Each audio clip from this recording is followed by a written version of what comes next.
Two couples. Okay. All right. Now we went through the first half of the book, Joshua 12. I read the list of the 31 kings in the Masoretic text, which is really 30 kings in the Septuagint. The Septuagint is correct. We traced the special theological role of kings. Okay?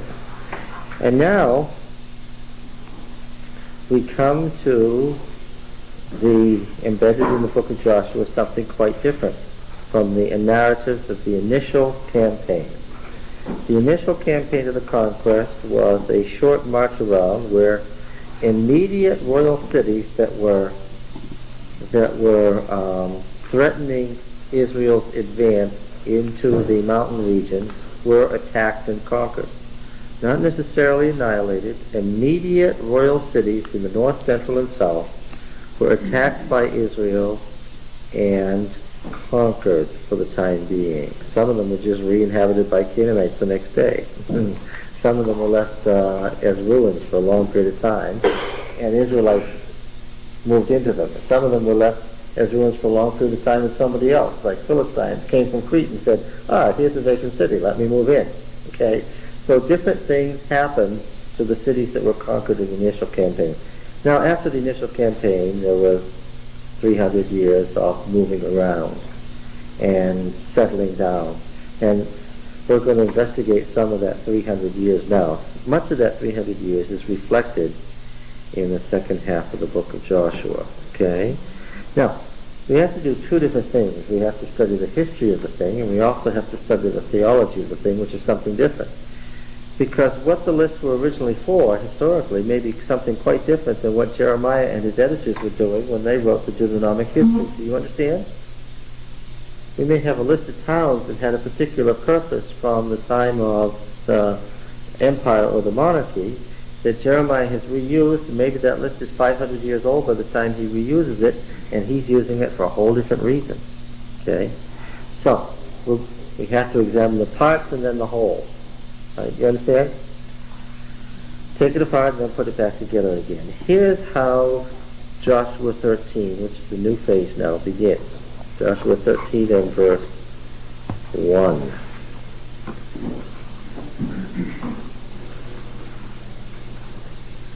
Now Joshua was old and advanced in years. The word old being frequently meaning having lost the powers of youth. In other words, he was what we would call biologically old. Right? Joshua was losing his strength as well as being old chronologically. And Yahweh said to him, "You are old and advanced in years. There remains yet very much land to be possessed." Now remember what we said about the picture in Joshua of the conquest. It isn't at all what you may have presupposed before we read the book carefully, right?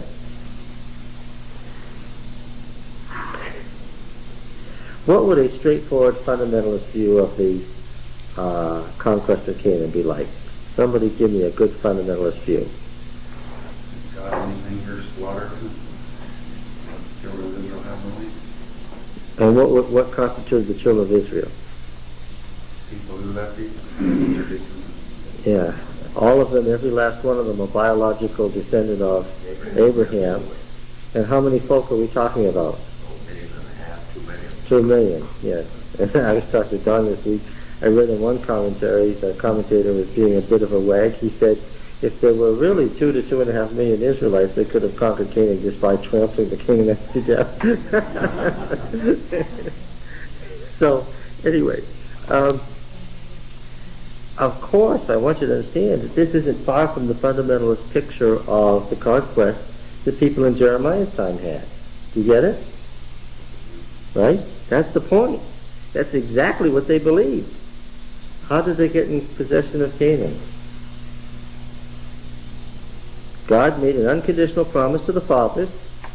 The exact biological descendants of those fathers, multiplied by a miracle, came in and slaughtered the inhabitants of Canaan, north, south, east, and west, so there wasn't a living, breathing Canaanite left around, and then settled down on the cities, and there they were. Right? By the time Joshua was old, Israel was all the way from Egypt to the Mitanni Empire in the northern Fertile Crescent. That was Israel. And of course, there was a logical extension of this, which was, God gave us the land unconditionally, therefore what? Forever. Therefore, the carrying away of the northern tribes was because they were wicked and not part of the original covenant. But David reaffirmed that. David was the one to whom God reaffirmed that unconditional covenant he made with Abraham. He made an unconditional covenant with Abraham. He reaffirmed it to David. Therefore what? Well, Israel was left out of that because they rebelled against the house of David. Those of us who haven't, what? We're here for good. Okay. Yes. How do they explain the presence of the Philistines? Well, of course, the Philistines were David's personal fiefdom, right? They were the Hittites and the Pelethites and all of those folks were David's personal army, so they were loyal to David and part of the empire, and they could still be there. But part of the empire, I mean, they never really conquered them. Well, only because they didn't try. All right, now look, Jeremiah is writing here, and he's making a point. Joshua was old and advanced in years. Yahweh said to him, you are old and advanced in years, and there remains yet very much land to be possessed. This is the land that yet remains. All the regions of the Philistines. Now this is sort of what we call prolepsis. The regions of the Philistines. That was a good name for it in Jeremiah's day. It wasn't a good name for it in Joshua's day. Why? Philistines hadn't gotten there yet, so it was a bit premature for God to say to Joshua, the land that remains includes all the land of the Philistines, because there weren't any Philistines. Now who? Well, the people who are coming in 150 years. You know, the Philistines. Like those camels we saw in Genesis. They'd arrived too early. We say prolepsis, right? Didn't those Dutchmen buy New York City for $24 worth of beads? Well, yeah, they did, except what? Yeah, it wasn't in New York City, right? Well, who first settled New York City? Which Europeans first settled New York City? The Dutch. But of course, what do we have to say when we talk like that? That what?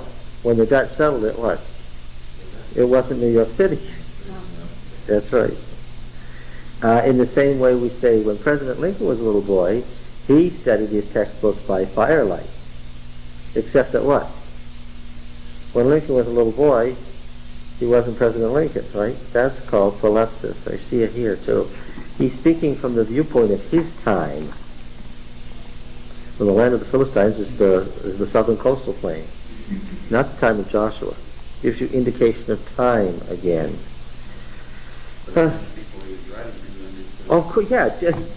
Who's he writing to? He's writing to the people of his time. They're the ones who have to get this point, or they're going into exile.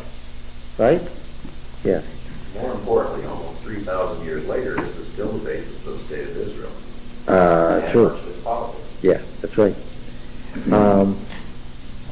When we read these borders, we're going to note that that's Judea and Samaria, all the way down to the southern border of Israel, along the Gaza Strip, right to the Brook of Egypt, and all the way north through Lebanon and all of Syria to the Euphrates.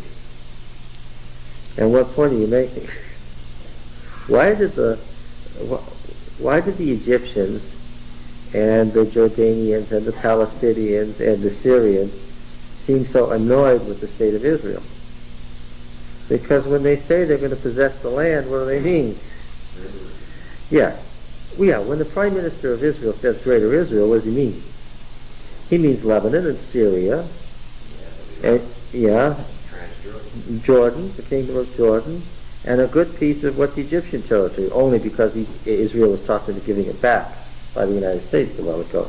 Now, is this somewhat of an annoyance to the people in Damascus? They don't think of themselves as what?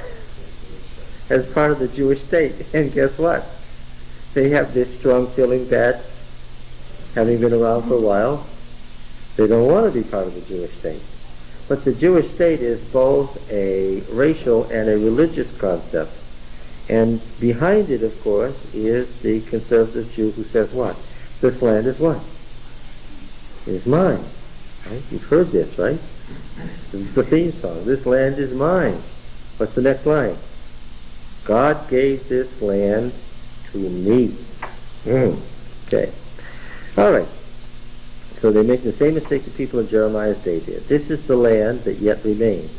All the regions of the Philistines, that's the southern coastal plain, and all those of the Geshurites, from the Shihor, which is on the east of Egypt, northward to the boundary of Ekron, it is reckoned as Canaanite.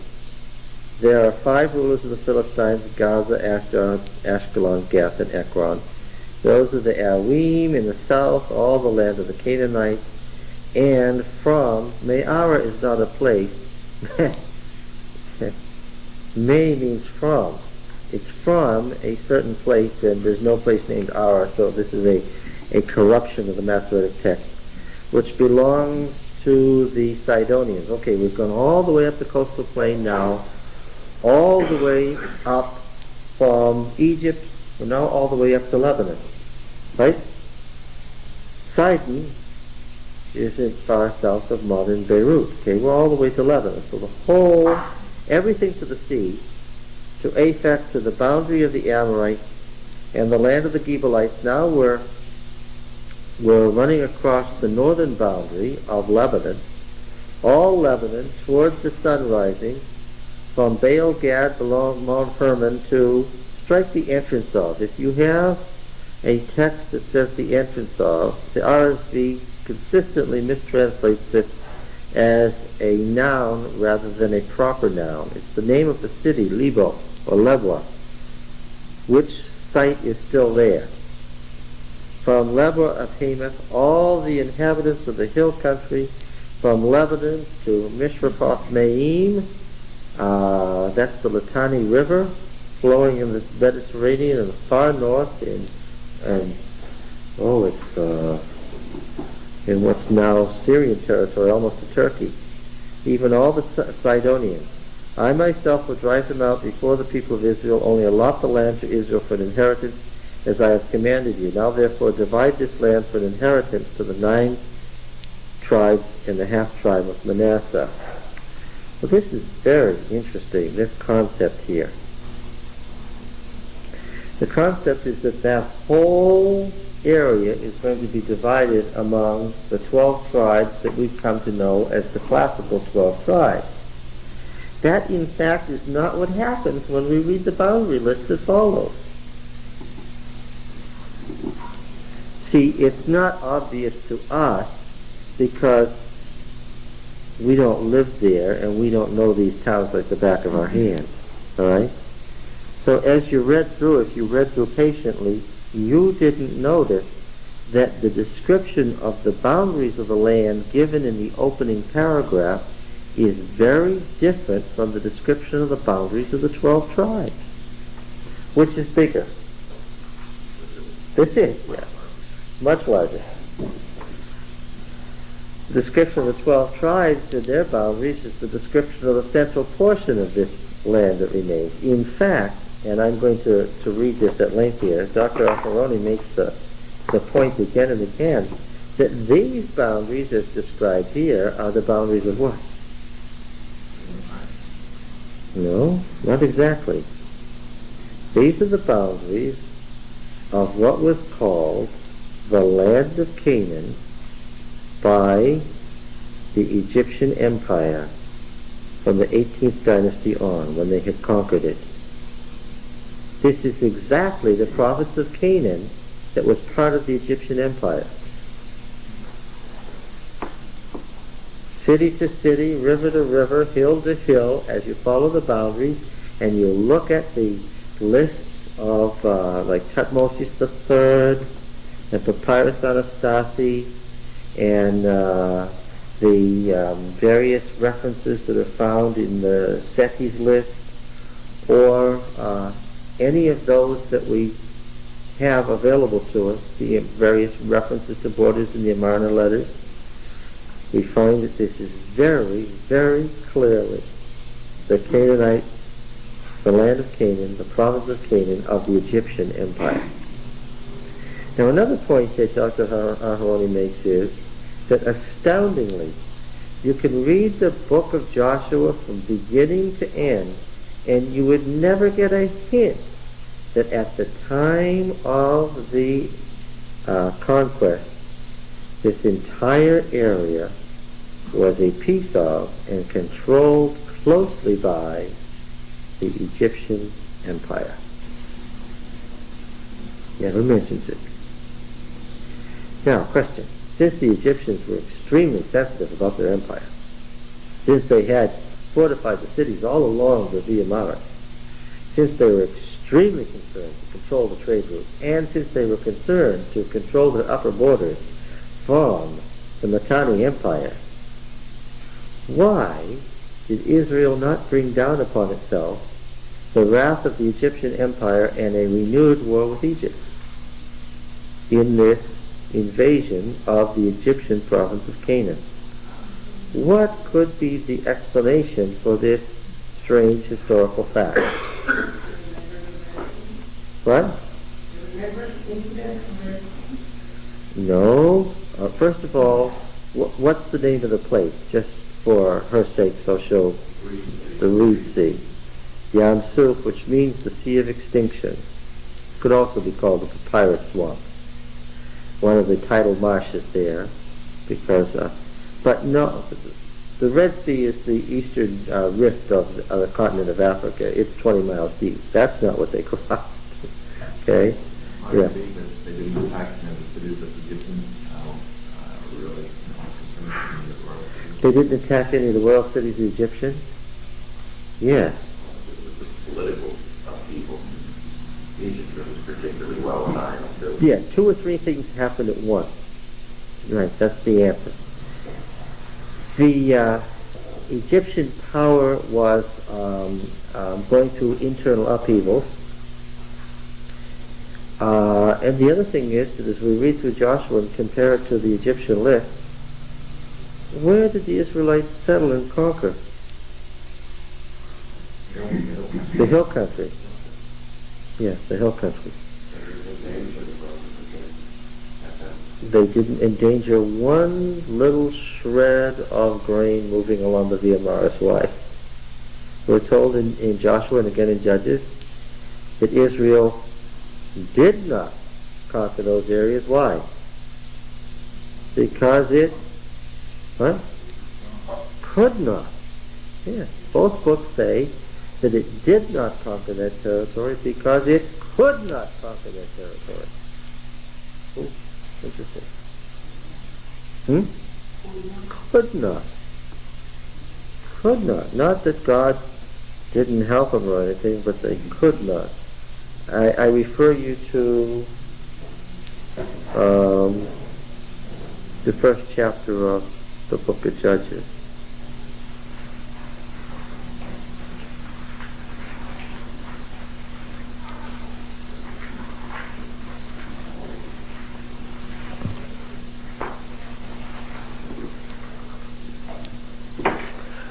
All right.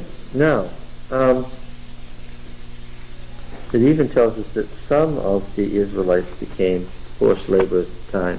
I'm going to come to that more in detail. Now, the division of East Canaan, the boundaries, first of all, they're quite different from the boundaries we find elsewhere. Reuben, Gad, the half-tribe of Manasseh. Then in chapter 14, let's take an overview. West Canaan, 14:1. These are the inheritances which the people of Israel received in the land of Canaan. Now, this is historically accurate. Let's understand that. There was in the 19th century and throughout much of the 20th century a great European, I will say German theological liberal effort to say that this is all made up. It isn't made up because it describes exactly and accurately the historical facts as they're now known. The land of Canaan meant something. What it meant is accurately described in Joshua. All right. Then came, Hebron, Judah. Well, it's interesting that Judah is mentioned. We're going to talk about Judah. Now the inheritance of Joseph, the allotment of the descendants of Joseph. First comes Ephraim. Okay. Then the half-tribe of Manasseh. What's interesting about the half-tribe of Manasseh as described in Joshua 17 is that unlike all the other northern tribes, there's no border list, nor is there any reference to a war of conquest of any of the cities that are listed. Why is that? All right, now casting lots for the other 7 tribes. 18:1. The whole congregation of the people of Israel assembled at Shiloh and set up the tent of meeting there. The land lay subdued before them. There remained among the people of Israel 7 tribes whose inheritance had not yet been apportioned. And so Joshua said to the people, how long will you be slack to go in and take possession of the land which Yahweh the God of your fathers has given you? So what does it mean the land lay subdued before them in verse 1? What land?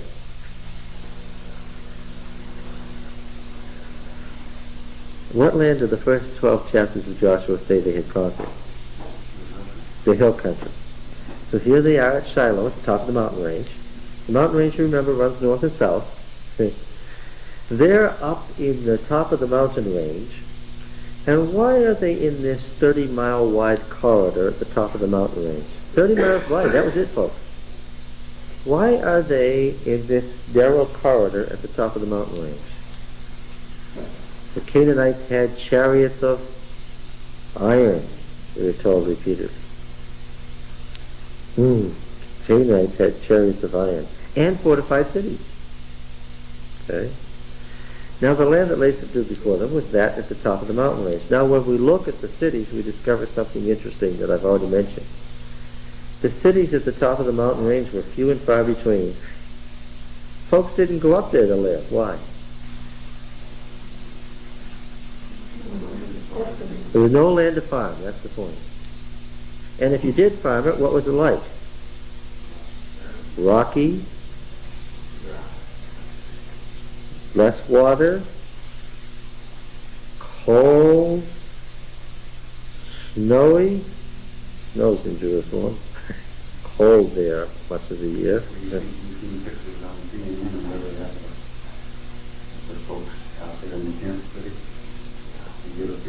Yeah, that's right. Those folks in the who Israel put out into the no man's land between northern Israel, Upper Galilee, which is a continuation of the same mountain range, and they're out there freezing, right? So below freezing, yes, barren as can be. So the reason no folks lived there was what? So folks wanted to live there. That's the point, yeah. And what wasn't as barren as could be was the dense forest, and we find out very quickly the Ephraimites came and said to Joshua, what? We don't have any room to farm. And what did Joshua say? Well, go cut down the forest. He didn't say, go down into the valleys. That wasn't an option. It was what? Cut down the forest. It's also why those cities along the top could be conquered more easily. They weren't like the cities of the coastal plain that were 2 miles apart. So that if what? If you attacked one, what? You had 5 others out there defending them. Wasn't like that. You got a city up in the mountain range, and you surrounded it. Guess what? Yeah, that's right. As the king of Jerusalem gathered 5 coalition kings and came up to Gibeah, what did they have to do? They had to send a message to Joshua, what? Come from Gilgal and get us. Wasn't anybody else around. Okay. Now, the land that they, yes,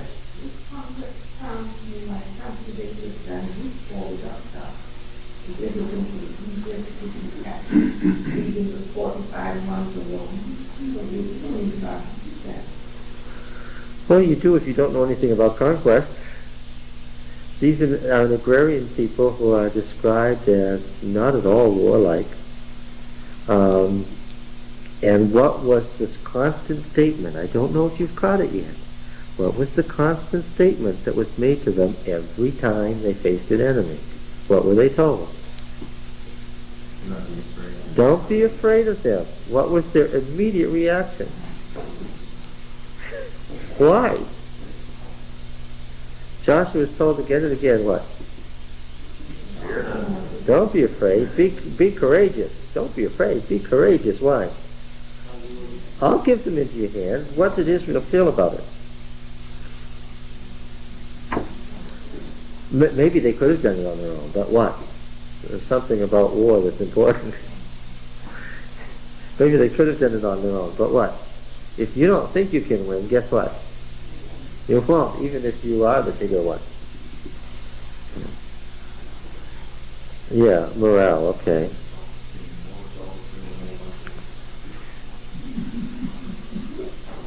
All right, so he's working on these 7 tribes. Number 1 is Benjamin.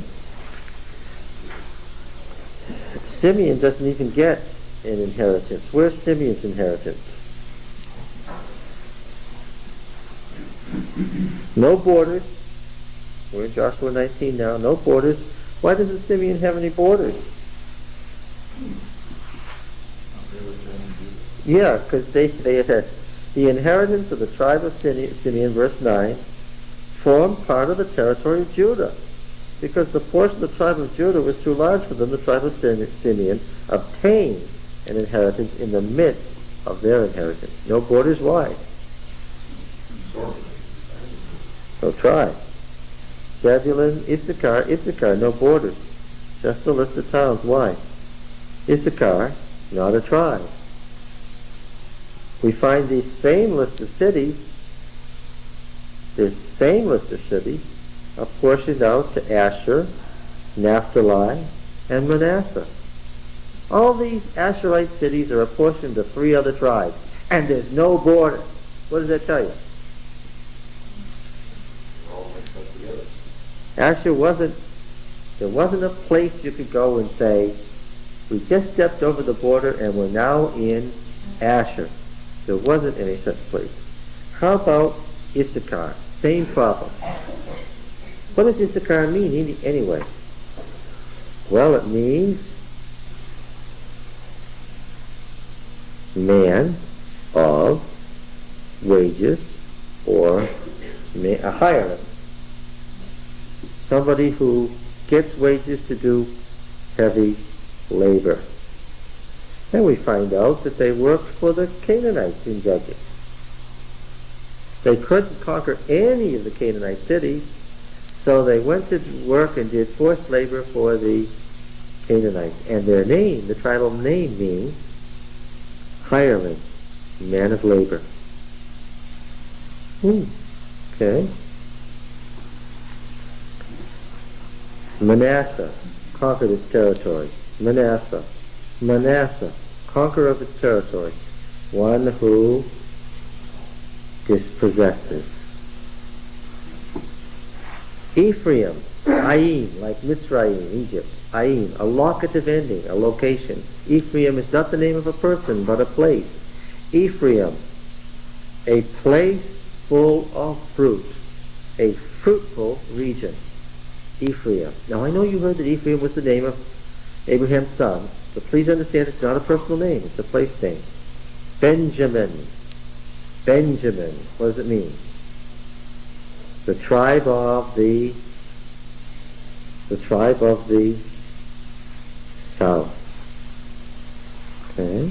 You're telling us that which came first, the name of the person, or there was no ever a person named Benjamin, even in the Well, we find that the name of the person, when we look at the list in Chronicles, the name of the person named Manasseh was Maker. Okay? And the name became Manasseh when they got the place. What does it mean when it was maker? What does Machir mean? Dweller. It changed when it changed to Manasseh? Yeah. When they got the place, they were the dispossessor, and so... When Jacob made his son, this what it meant then, it comes to me that. It came to mean that. It's a traditional list. I said many times, when we read Genesis 49, the testament of Jacob, what did I say? This reflects what period? Here are the 12 coming to be blessed by Jacob, right? What period does it reflect? Long after. Yeah. We gotta, yeah. Well, let's look at, like Issachar, and Simeon, and those, Reuben, some of those that disappeared. Let's look at them again in Genesis 49 and Deuteronomy 33.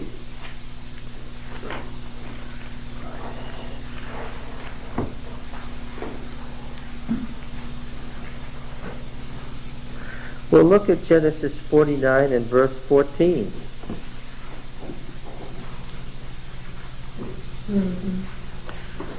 Again, Issachar is a place according to, is a series of cities according to Joshua. It's not a region, a tribal region with a territory and a border. It's some cities interspersed among Canaanite cities that it couldn't conquer. I should say villages. It's some villages in among Canaanite cities that it couldn't conquer, and the territory of those cities is allotted to Asher, Zebulun, and Manasseh. Get it? Now what does it say about Issachar here? Issachar is a strong ass. Now what does Issachar mean again? Ish Sheker. What does it mean? Hireling, laborer, means man of hire. Actually, makes it sound too good. Means slave wages. Man of slave wages. Think of somebody who's doing the menial task for almost no money. Because he needs to. Okay? Issachar is a strong ass. Crouching between the sheepfolds. Okay, now let's stop the first line. Issachar is a strong ass. Nice description? Accurate description, but what? Huh? Well, no, not misleading. What? Demeaning. I say that's a good description of it. The best thing you can say about this tribe, well, what were asses used for? Beasts of burden, yes. That's what carries the heavy stuff that has to move along the roads. Crouching between the sheepfolds. What kind of description is that? Is that favorable? He saw that a resting place was good. What picture do you get from this line, Shirley? He saw that a resting place was good. What does that suggest to you, Shirley? Yes, he was worn out, and he stopped there. And that the land was pleasant. So he bowed his shoulder to bear, and he became a slave at forced labor. Perfect tenses in the Hebrew. It's all over. It's done. The process is completed. He became a slave at forced labor. Okay, so tell me about Issachar.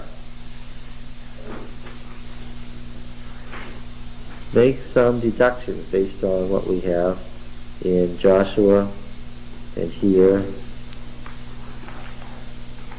You know what? There was a big battle in Issachar's territory, Roy, and it's found in Judges 4 and 5. Let's go over there and see if we can find out any more about Issachar. Judges 4 and 5. Judges 4 and 5. Let's see what it says. Now the people of Israel again did what was evil in the sight of Yahweh after Ehud died, And Yahweh sold them into the hand of Jabin, king of Canaan, who reigned in Hazor. The commander of his army was Sisera, who dwelt in Harosheth Hagoyim, the head of the nation. Harosheth, of course, Rosh is just head. Harosheth Hagoyim means what? The head of the nations, the Gentile nations that live in the Galilee. Okay? Is anybody confused by what I just said? All right, now, what? Did somebody say yes? All right. Then the people of Israel cried to Yahweh for help, and for he had 900 chariots of iron, and oppressed the people of Israel cruelly for 20 years. Now Deborah, a prophetess, the wife of Lapidoth, was judging Israel at that time. She used to sit under the palm of Deborah between Ramah and Bethel in the hill country of Ephraim, which was really the center of Israel. People of Israel came up to her for judgment. I wonder what the people of Israel means. Can anybody tell me what the people of Israel means? Children. Well, children of Israel, yes. B'nai has the meaning of people, children of, yeah. What does it mean?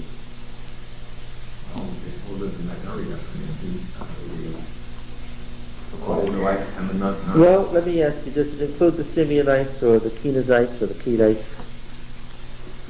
What do you think? Yeah? Okay, let's read on. He said, yeah, sure.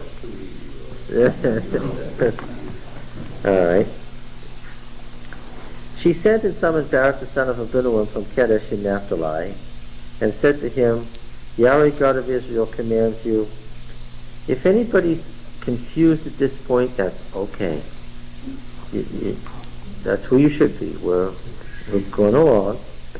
We've introduced lots of topics that were confusing at the beginning and were obvious at the end. Don't worry. Anyway, we're reading about what happened here. She told this man to go, Yahweh God of Israel commands you, go gather your men at Mount Tabor, which is the junction of Asher and Naphtali and Zebulun. Okay, that's the sacred mountain there on the northeast side of the plain of Jezreel in Galilee, where the three tribal borders come together. How do I know this? I read it all. Okay, and so that's a good place to gather some tribes, since it's where the three tribes meet, right? Okay, sort of like north central Massachusetts, where Vermont and New Hampshire and Massachusetts meet, and you want people from all three states to come help you. Okay, all right. And so go there, taking 10,000 men from the tribes of Naphtali and Zebulun, and I will draw out Sisera, the general of Jabin's army, to meet you by the river Kishon with his chariots and his troops. That's the river that runs across the Jezreel Valley, running toward the Mediterranean Sea from east to west. And I will give him into your hand. Barak said to her, if you will go with me, I will go, but if you will not go with me, I will not go. She said, I will surely go with you. Nevertheless, the road on which you are going will not lead to your glory, because, of course, he won't do it without her. For Yahweh will sell Sisera into the hand of a woman. Then Deborah arose and went with Barak to Kedesh, and Barak summoned Zebulun and Naphtali to Kedesh, and 10,000 men went up at his heels, and Deborah went up with him. Now then there's the rest about Jael slaying Sisera, the tent peg and all that. We know that story. But now let's read the story as it's contained in the poetry, the song of Deborah in Judges 5. Then sang Deborah and Barak the son of Abinoam on that day, that the leaders took the lead in Israel, that the people offered themselves willingly, bless Yahweh. Hear, O kings, give ear, O princes, to Yahweh I will sing, I will make melody to Yahweh the God of Israel. Yahweh, when thou didst go forth from Seir, we know where Seir is. Where is that? That means hairy. What's the hairy land? Edom. When thou didst march from the region of Edom, the earth trembled, the heavens dropped, yea, the clouds dropped water. The picture there is the heavens are the enemy gods, and they are so frightened that they do what? Rain. The image is clear. It's of what? They wet their pants. That's right. They were so frightened when Yahweh came. The mountains quaked before Yahweh, yon Sinai before Yahweh, the God of Israel. And this is this typical personification of the pagan gods, where they're so frightened at Yahweh's presence that they In the days of Shamgar, son of Anak, in the days of Jael, the caravan ceased, and travelers kept to the byways. Why did they keep off the main roads? Because Israel was being oppressed. The peasantry ceased in Israel. They ceased until you arose, Deborah, arose as a mother in Israel, when new gods were chosen, when war was set up in the gate, was shield or spear to be seen among the 40,000 in Israel? What's the implication of that question? The Israelites went to war how? Without any weapons. Why didn't they have any shields or spears? No, that's not the answer. Why didn't they have any shields or spears? We are told in both Joshua and Judges, if you read it a number of times, the Canaanites did not allow the Israelites to have any iron.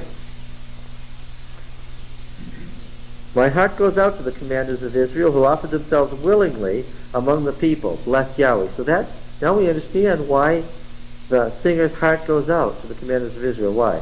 They were leading an army that what? Had no weapons.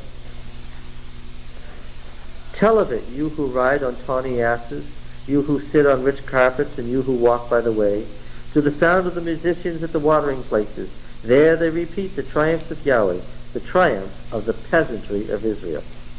Okay, what picture do you get of Israel here? Israel is what? Exactly what the word Hebrew means. Then down to the gate marched the people of Yahweh. Now we set it up, right? Now this line is the dramatic line. Then down to the gate. Where are they going? They're going to the gates of the enemy cities. Now you would have to swallow hard to do this, right? We're going to attack them on their own ground and attack them how? With nothing. Yeah. Awake, awake, Deborah. Awake, awake, utter a song. Arise, Barak. Lead away your captives, O son of Abinoam. Then marched the remnant of the noble, the people of Yahweh marched down for him against the mighty. From Ephraim they set out thither into the valley, following you, Benjamin, with your kinsmen. From Machir marched down the commanders. Now as we read through Joshua, through Judges, through Samuel, through Kings, and through Chronicles, we're going to find that Machir is the other name of Manasseh. From Machir marched down the commanders, and from Zebulun those who bear the martial staff. The princes of Issachar came with Deborah, and Issachar, faithful to Barak, into the valley. They rushed forth at his heels. Who came? Who came?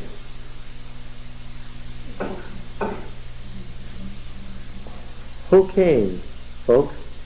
Look up here. Who came? The same tribes, the same 6 tribes that are listed in Judges chapter 1 as constituting the people of Israel.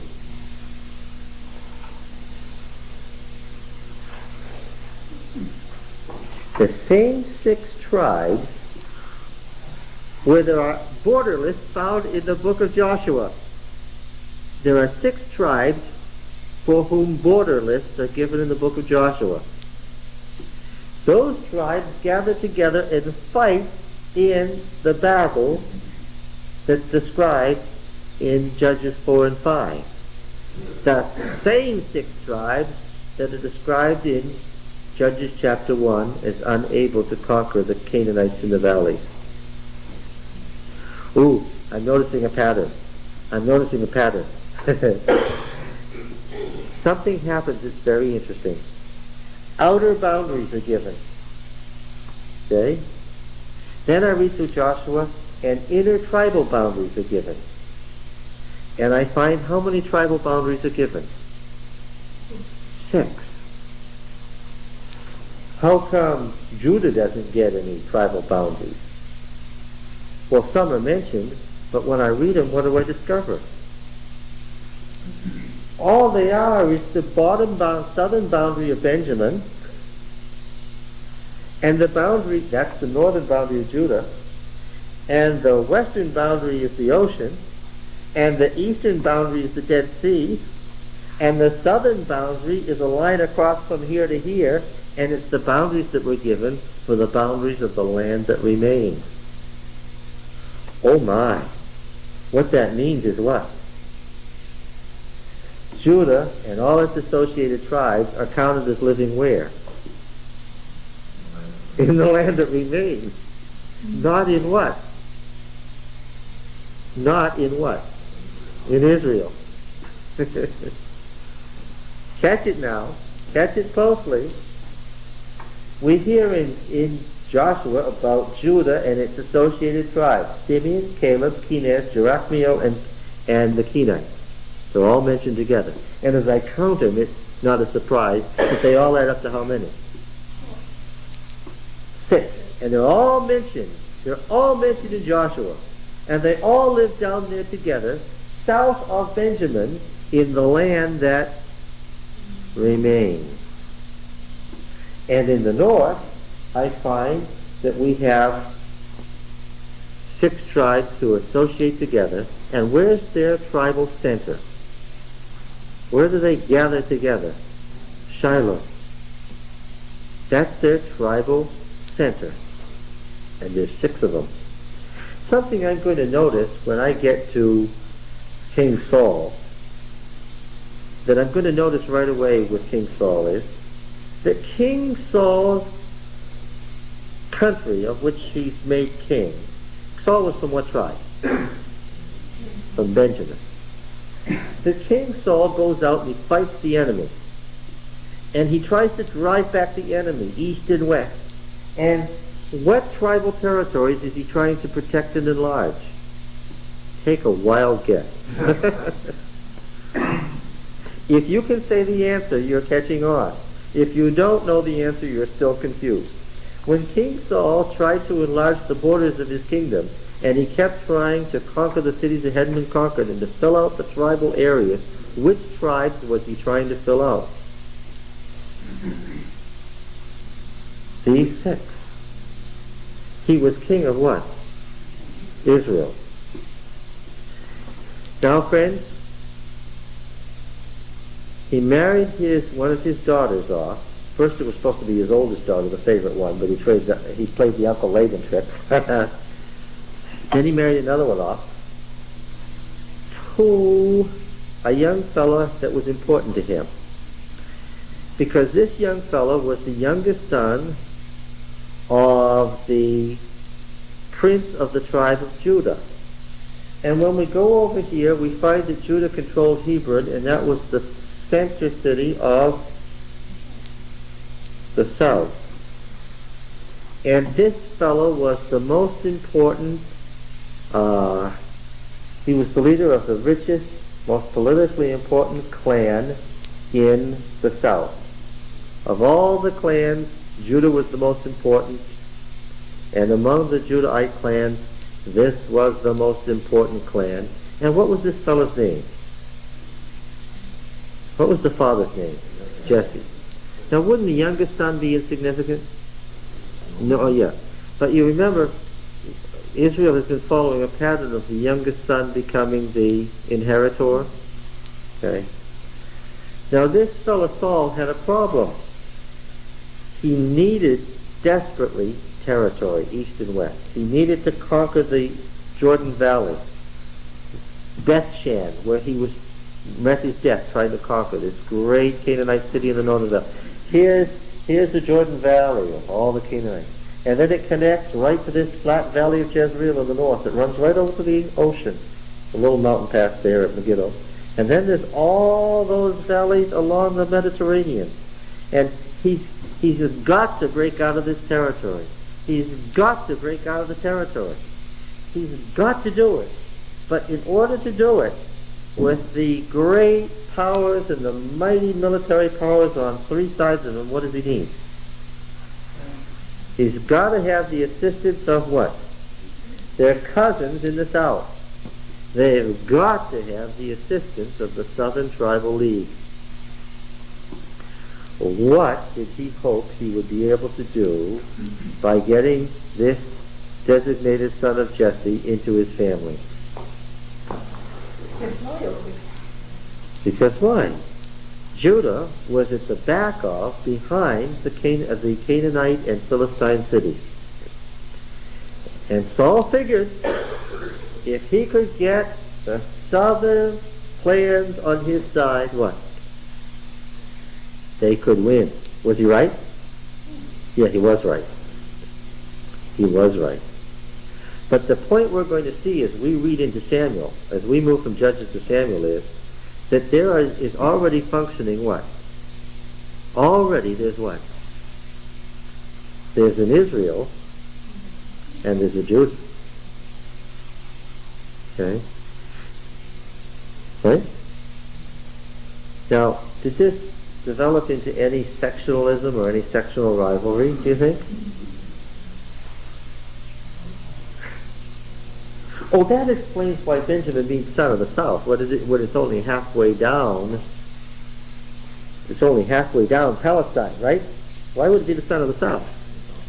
It's the south end of Israel, which goes all the way up into northern Galilee into Lebanon. Israel is from Benjamin to Lebanon. Got it? Now,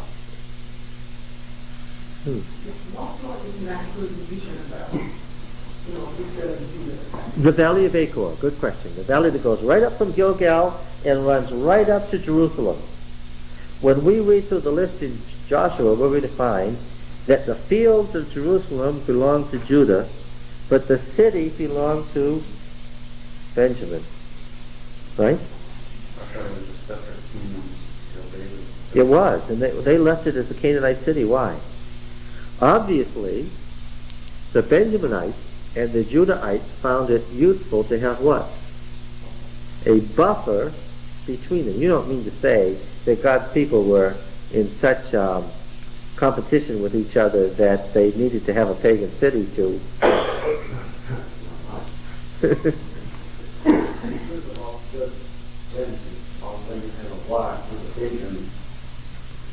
Well, what tribes went to war with Benjamin? Who do you think? Right next door is Judah, right? You would like the Judahites to go to war with them because the Benjaminites have been very, very bad in Judges 19, right? They've been very bad. Right? They were as bad as the Sodomites. Right? And that's the point that's being made. So, in Judges 20, what happened?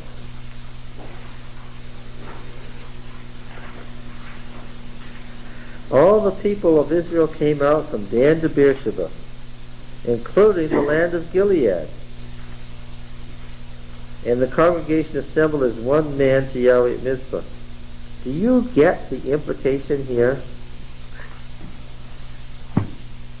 This tribe had been so bad. They had been so vile, so rotten that what? The folks from the north, the folks from the south, and the folks from the east did what? Came to hack them up. How bad is that?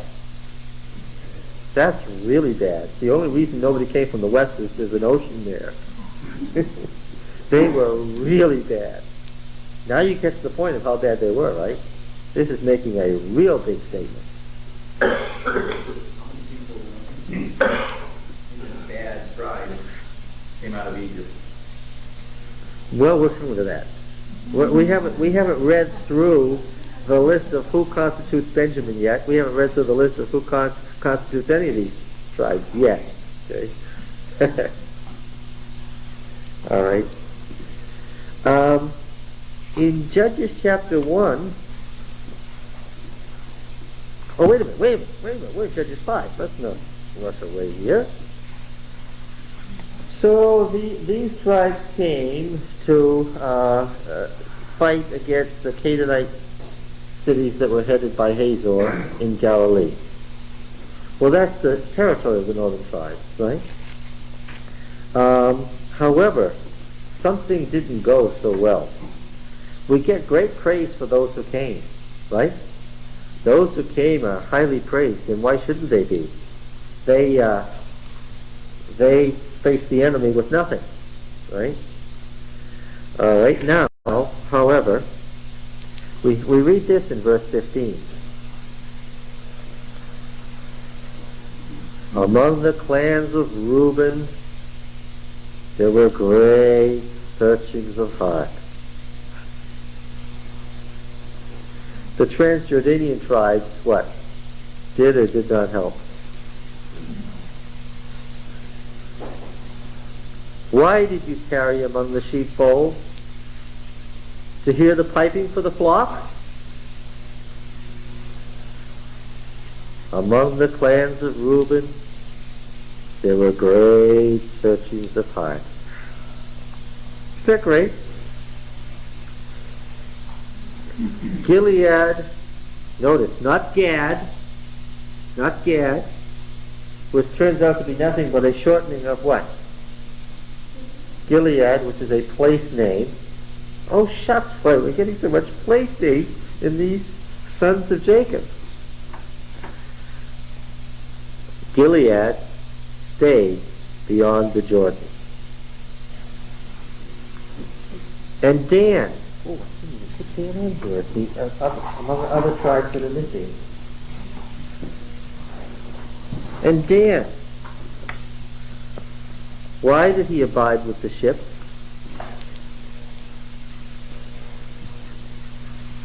Asher sat still at the coast of the sea, settling down by his landing. Look at the list. Should Asher have been there? It should have been, and what? Yeah.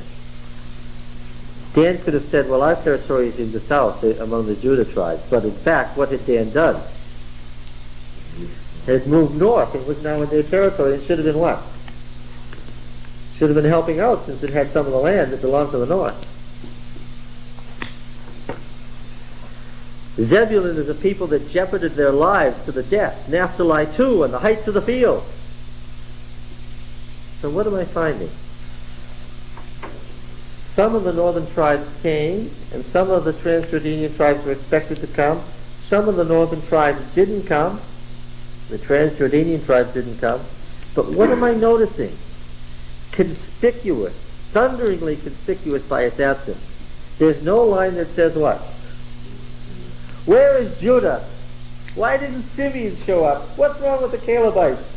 Aren't there any Kenites to help us fight? What's wrong with Kenites in Jerusalem? Why haven't they showed up?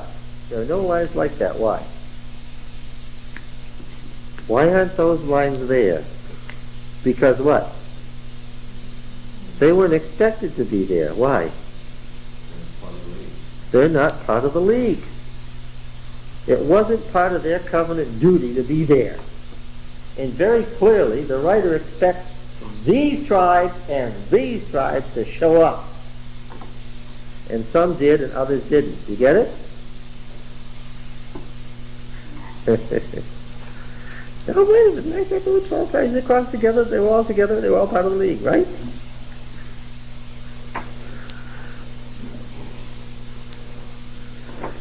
How many tribes have interior boundaries described in Joshua? 6. Which 6? The Shiloh 6. What is Israel? We're going to read later in Joshua. The people of Israel, quote, made a deal with the Transjordanian tribes. That's what that altar of Jordan Valley was about, right? These Transjordanian tribes were in league with each other, and they were supposed to come to the aid of this league. And what? And they didn't. And they were expected to. Nothing is said about those people down there. That's why they were already in such rivalry. Was the good idea of King Saul?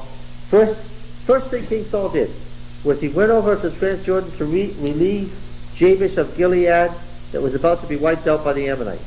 First thing Saul did was he went across the Jordan to save these tribes because he wanted what? He wanted to renew the league between the Transjordanian tribes and the Northern League. Next thing he wanted to do was to intermarry his family with the leaders of the Southern League so that what? They'd all be together. Was it a good idea? It was a great idea. What spoiled it? One thing. Saul's strategy was exactly correct. He knew exactly what to do, and he set about doing it. His own pride got in the way. Because guess what? Once he got this guy from Judah into his court, what happened? But why? What? The people liked him better than they did Saul, and he figured something out. We may end up all banded together. How? Under this guy. And what happened? That's exactly what happened. The theory was right. Saul had this terrible suspicion that David wanted to be the king of Israel, Judah, and Transjordan. Wasn't that crazy of Saul? We usually say Saul was crazy. Wasn't that crazy of Saul? He thought that David wanted to be the king of Israel, Judah, and the Transjordanian League. Wasn't that crazy of him? What would you say? Was Saul that crazy? Do you think that did it ever cross David's mind that he could do this? Well, we're going to examine this at great length when we get to that section, but I want to say something. First of all, the story of Samuel's anointing David bears witness to the fact that what? Ever since he was a boy, David had in his mind what? That he would be the king of all Israel. So, when Saul had this suspicion that David wanted to be king, what would you have to say? Of course, part of Saul's problem was every time he raised this with anybody, what did they say? Including David. Oh, no. That's crazy. Was it? No. Saul was even telling his son Jonathan, listen, you don't get it. Was Saul right in what he suspected? Saul even suspected that the Judahite League was in league with the Philistines against him. Now, wasn't that nutty?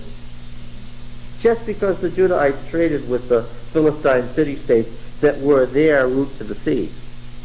Was Saul crazy? Who was David working for?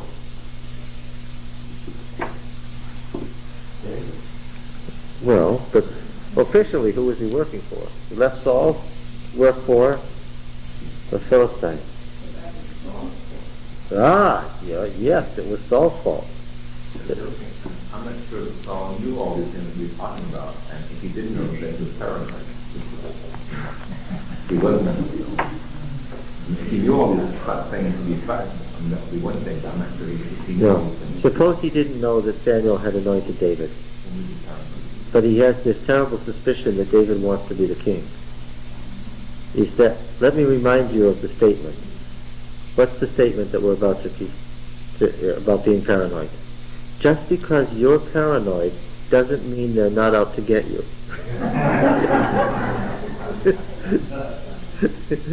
You understand? His paranoia wasn't based on reality that he knew. Looking back on it, we know that the possibility was there. He didn't know that. Do you think that a man in Saul's position, which was a political position, could sense things? Well, Samuel was at no great length to reassure him. Samuel cut him off, and Saul was not the dummy that some made him out to be. He understood that when Samuel cut him off, what that meant. You don't think that Saul sensed that the prophetic movement had deserted him in favor of David? At that point, yeah. Just because Samuel died, there was a prophetic movement. Did Saul know where it had gone?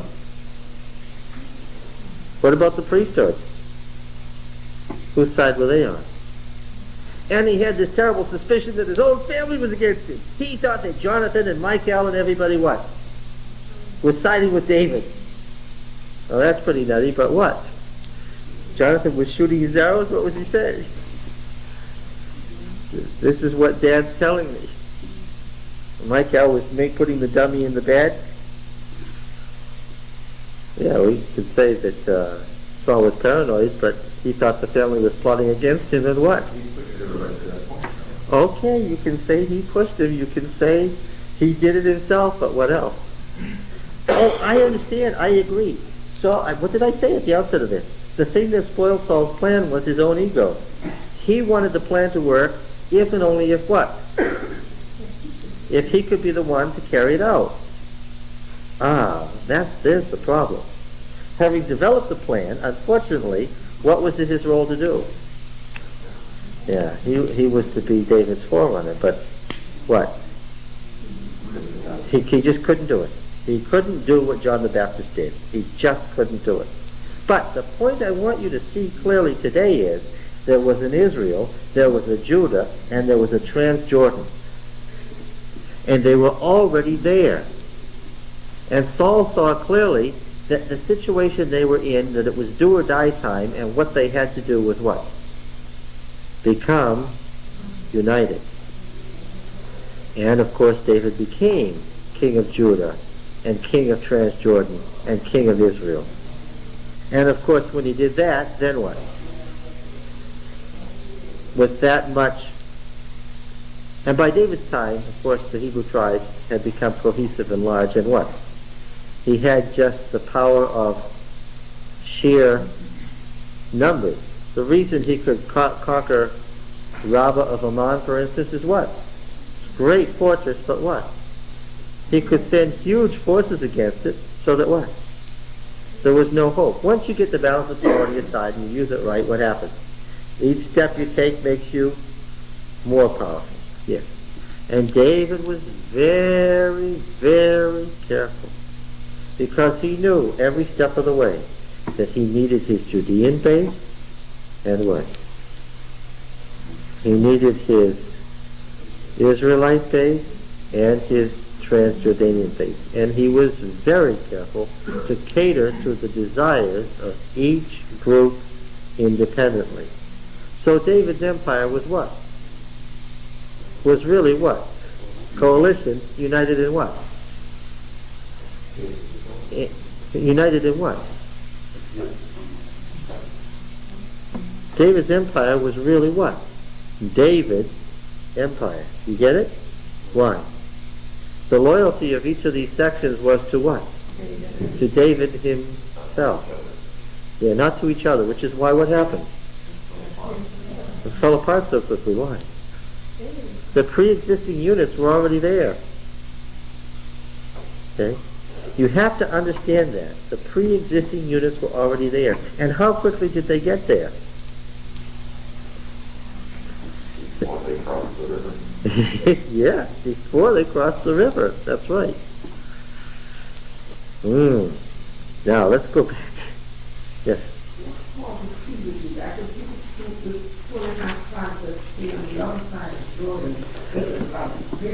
Yes.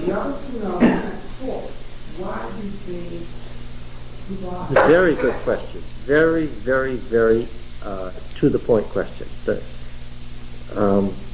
A comment that I've made in the past in this class will explain it. Most people, the great majority of people in the ancient world, lived and died without ever having traveled outside of 50 miles from their home. When you got 30 miles from home, you were far from home on foreign territory. Think about it now. The people who traveled were either tradesmen, who were nomads and considered not real people, or the army. Everybody else stayed home. When you think about 50 miles, and you think about, okay, I'm going to travel 50 miles now, and I'm going to travel with my goods on the back of a donkey, how much time are you talking about?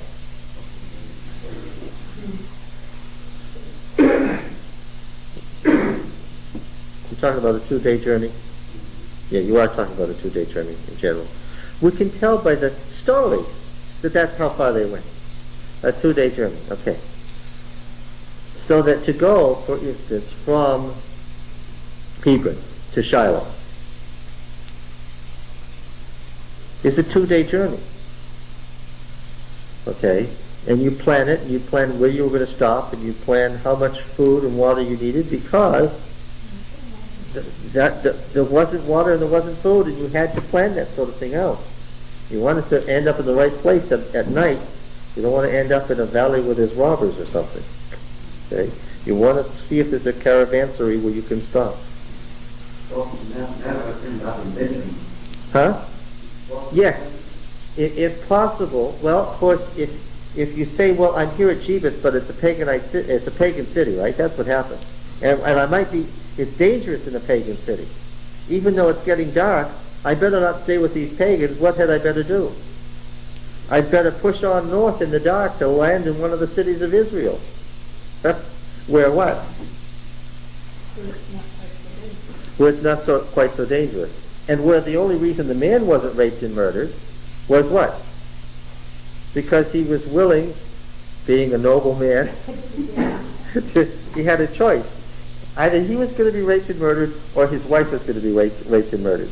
And having thought it over, what did he decide?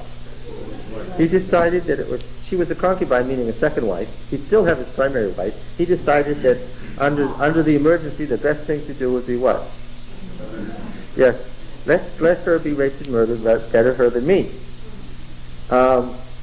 Obviously, the author didn't think that was a great idea either. Yes. Okay, now, that was the point. That's how travel was. That's how far such a thing as travel was. How far can we get if we plan it out and plan a 2-day journey? How far can we get? All the way around the world. 1,000 miles for driving. Okay, by car we can get 1,000 miles. You can get all the way around the world. If I want to be in Singapore and I've got 2 days to do it, can I do it? Yeah, I can do it. Yeah. That's right. If I want to get to the border of Mongolia, I could in 2 days. That's how far away Hebron was from Shechem. Isn't it amazing? That's how far away it was.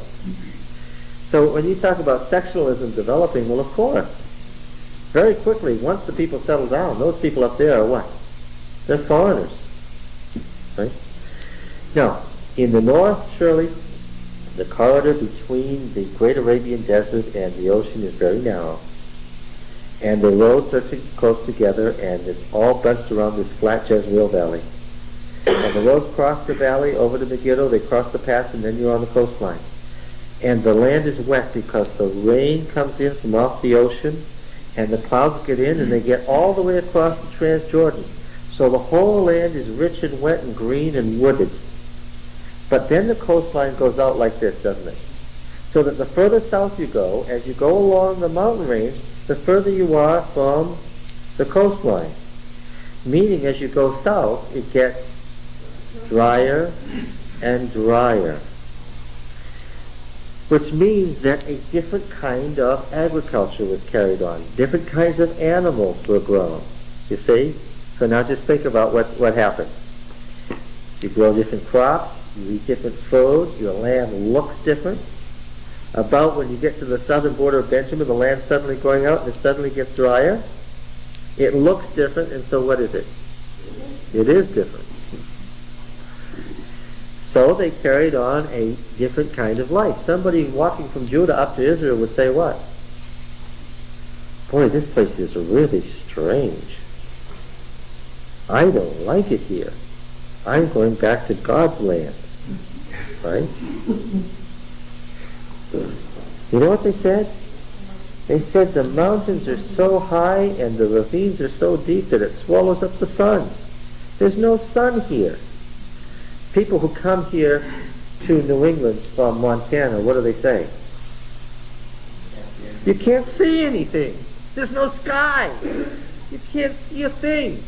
People will say, I feel closed in here. I feel like I'm being eaten by the country. That's what people from Judahites felt like when they went to Israel.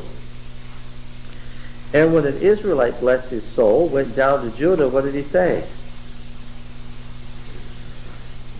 The Lord God's never been in this land.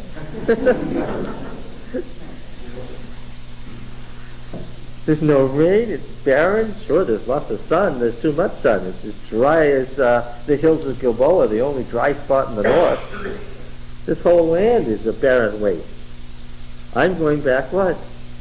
To God's land. Yeah.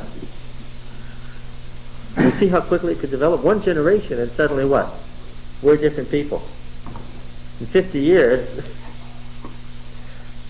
and notice, they had their Jabesh over here in Gilead, and Shiloh up here, and Hebron, they were in the center. It was about as far as people walked.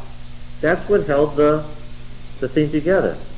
The reason they had different leagues with different centers is what?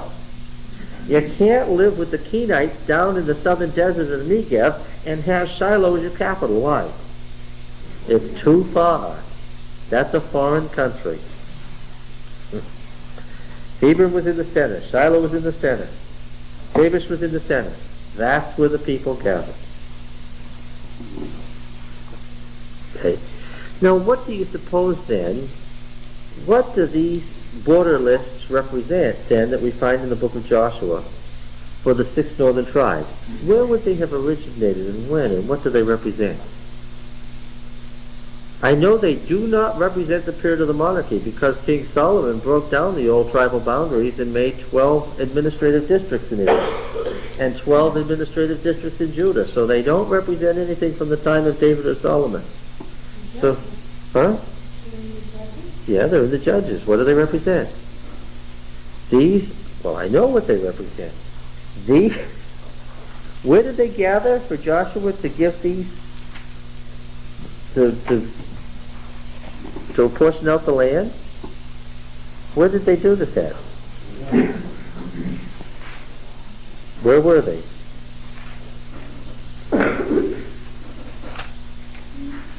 (18:1).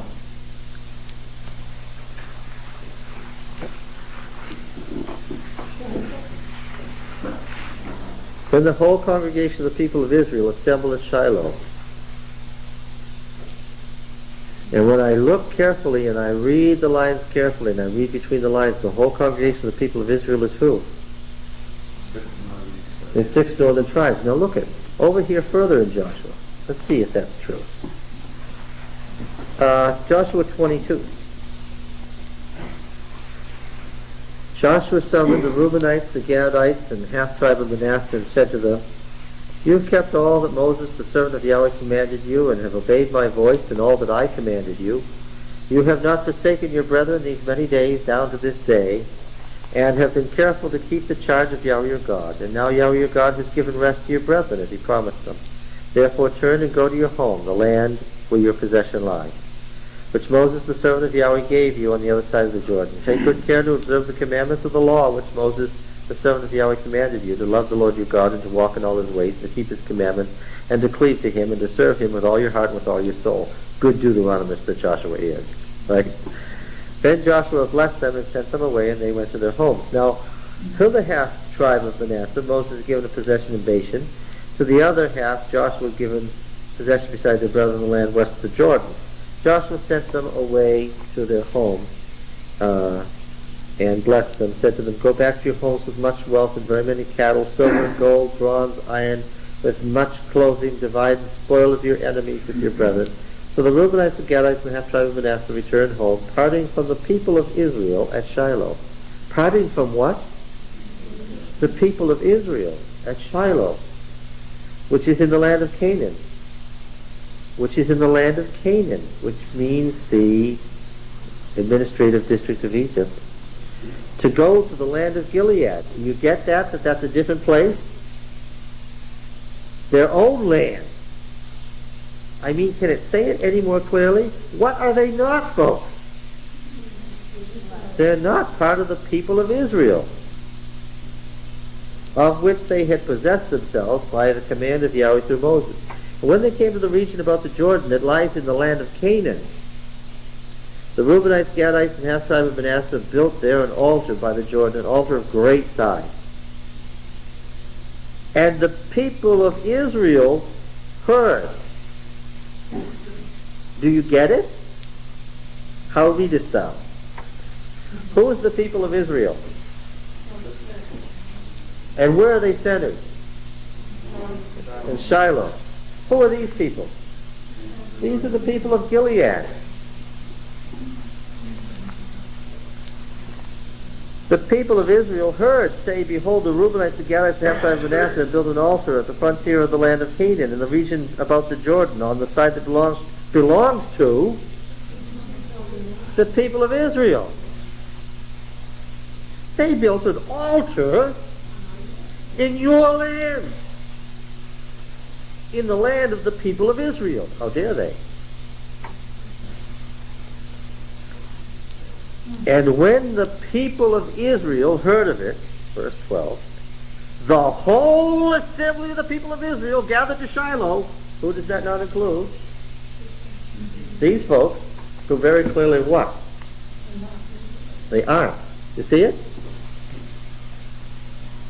To make war against them. Then the people of Israel sent to the Reubenites and the Gadites and the Naphtalites and Manasseh, the land of Gilead, Phinehas, the son of Eleazar the priest. Well, yeah, because what is it at Shiloh? What sits at the center of the tribal league? The sanctuary and its priesthood.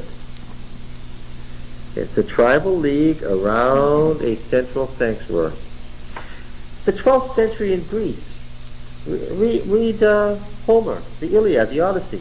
What was Greece made up of? It was made up of 2 tribal leagues, 6 each around the central sanctuary. That's the way it was in those days. All right? People of Israel sent to the Reubenites, the Gadites, and Naphtalites, and Manasseh, the land of Gilead, Phinehas the son of Eleazar the priest, and with him 10 chiefs, one from each of the tribal families of Israel, every one of them the head of a family of the clans of Israel. They came to the Reubenites, Gadites, Naphtalites, and Manasseh, the land of Gilead, and said, thus says the whole congregation of Yahweh, what is this treachery which you have committed against the God of Israel? Building an altar for yourselves. Have we not had enough of the sin of Peor, from which we've not cleansed ourselves, and for which there came a plague on the congregation of Yahweh, that you would turn away this day from following Yahweh? And if you rebel against Yahweh today, he will be angry with the whole congregation of Israel tomorrow. But now, if your land is unclean, this is the only use of the word unclean in the book of Joshua. If your land is unclean, Jeremiah's going to make a great point of this, and I don't want to go through the whole theology of it, but what's the implication? What? Here's the clean land, and what? Everything else is unclean. The whole viewpoint of the story already shows the sectional rivalry, doesn't it? The Gileadites, any Israelite knows, dwell where? In an unclean land. All right. Does anybody want to ask any questions at this point before I plunge in? Yes? You've lost me in time here. From the time you crossed the Jordan River to this time, how many years? Wait, 30 years? What are we talking? Yeah, 30 years, Bob. To this story I just read? Yeah. So, where all these tribal leagues came from? Is there any historical record of it somewhere, or we just guessing here? Were you listening while I was talking to her? Okay. I'd be glad to talk to your side now. They were always there. As soon as there was conquest and people settled down, what happened?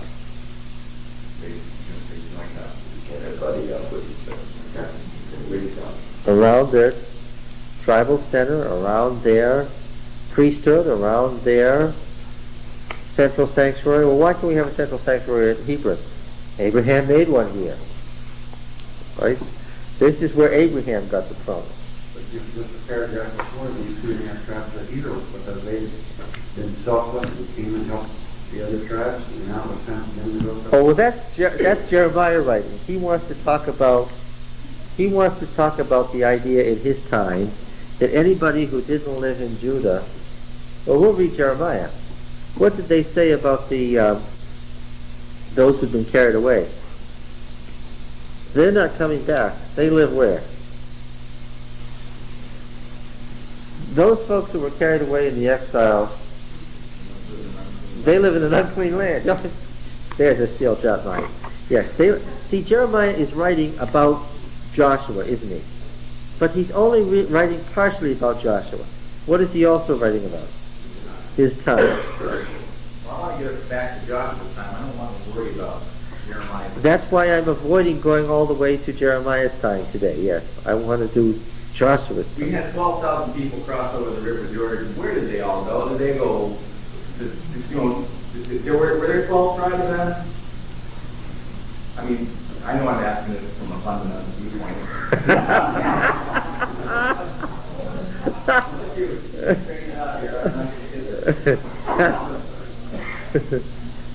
Or did we have any tribes who just had one big mass of people and they all just kind of spread out wherever they could land? Is that what happened? Or did some of them stick together? We're just talking about who was there. You haven't hit on any of the options that the book of Joshua gives us yet. Shall we just plunge in? Or was there really never Exodus and all we had was a concept that came up out of Egypt and spread into this land? Now the person who says there was never an Exodus was the chronicler, and we haven't studied him yet. We're not going to eat. We're going to pretend we don't even know that the chronicler says there wasn't an Exodus. Okay? That's a problem for another day. Well, you do this to me. Every time I ask you, you'll answer later, and I don't know if I'm ever here later. I may miss that day. No, you won't miss that day. Okay. The tribal leader. I have no idea. What was the first tribal sanctuary in the covenant land? Where was it? Sorry.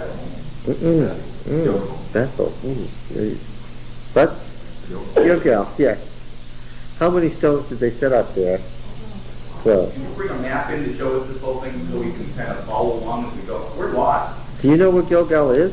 It's a map. I need a topographical, one of those little maps that puts on a table and you can see exactly where the valley is. I haven't been there. I can't tell, what was this? Yeah, sure. There's just roads that go across here, and what am I talking about? White Mountains? Well, yes, something like the White Mountains. I thought we were going to cross the Kangamangas because that was the only way they could get there. They didn't want to go across Mount Washington. Right? That's exactly right. But if we had something we could visualize, how many people are really lost with me? Is everybody else lost in the topographical? We're all dead, Don. We're all dead. Yeah.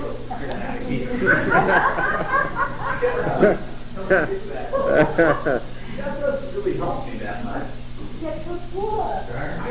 Well, I read that book 10 hours yesterday, and I was lost for 10 hours. It was interesting, but I really wasn't sure where I was. That's not so good for historical geography. That's meant to tell you where things are, is it? That's right. Unless I can see that this mountain and this road goes through this little valley here. Well, actually, I can give you a pretty good John's map. middle name is Thomas.